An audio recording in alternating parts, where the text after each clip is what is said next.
Okay, we're getting ready for fantasy book clubs in fifth grade. It's a fourth unit of our reading units of study. And as you probably read in some of the beginning matter, the thing that makes this unit challenging for fifth graders is just the genre of fantasy.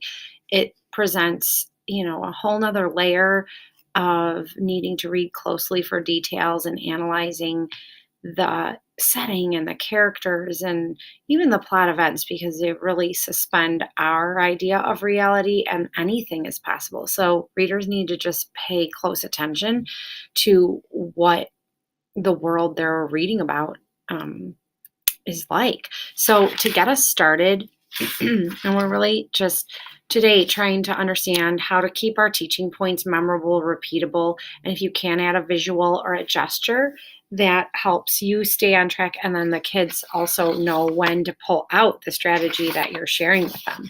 So with this first session, I'm just glancing through so you could see my own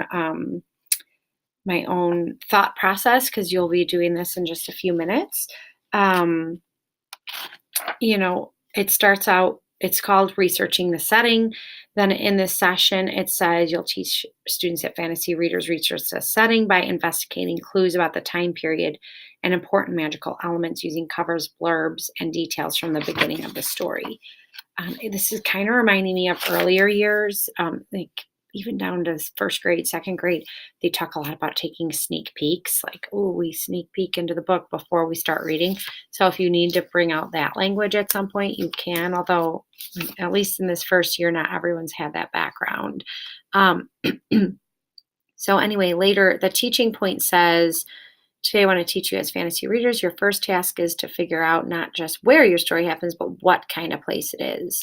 One way you can do this work is to investigate clues about the time period and important magical elements using the covers, blurbs, and details from the beginning of the story. So this one is actually just in fourth grade, and this was not true.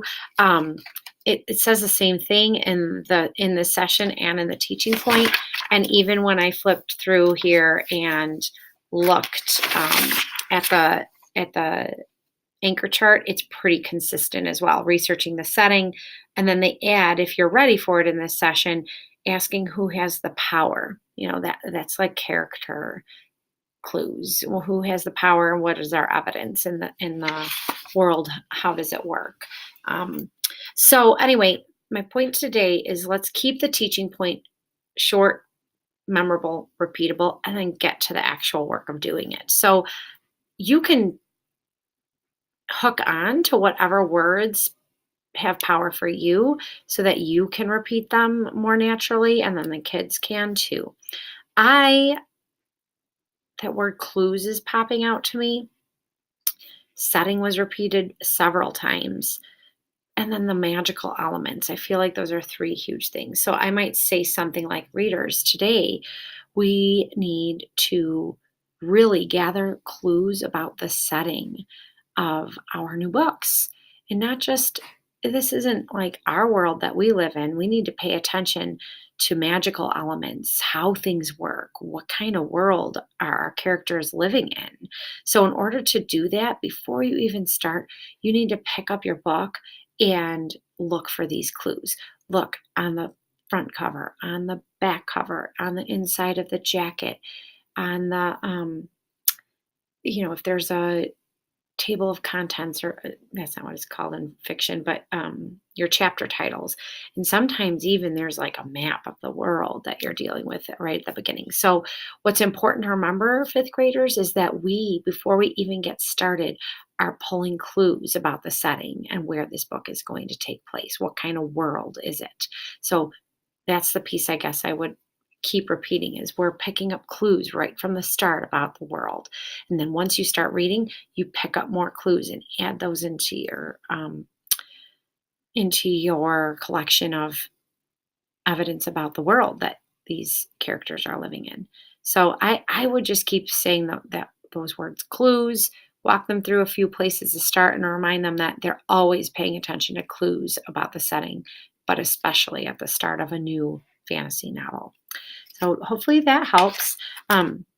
if it's repeatable for you, then you could say, "Hey, watch me. We're going to read this paper bag princess. I'm going to look for clues before we even start."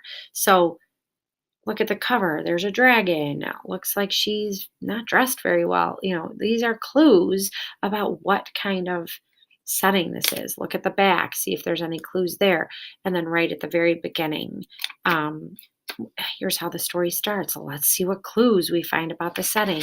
Now you try it and you show them a different page. And remember, off you go looking for clues um, about your setting and your new books. So hopefully that gets you started. As you look at the upcoming sessions, we could share our thoughts for each of these. Maybe we'll get 10 or 12 done today, and then we'll have a little verbal path of how this unit might go. Thanks.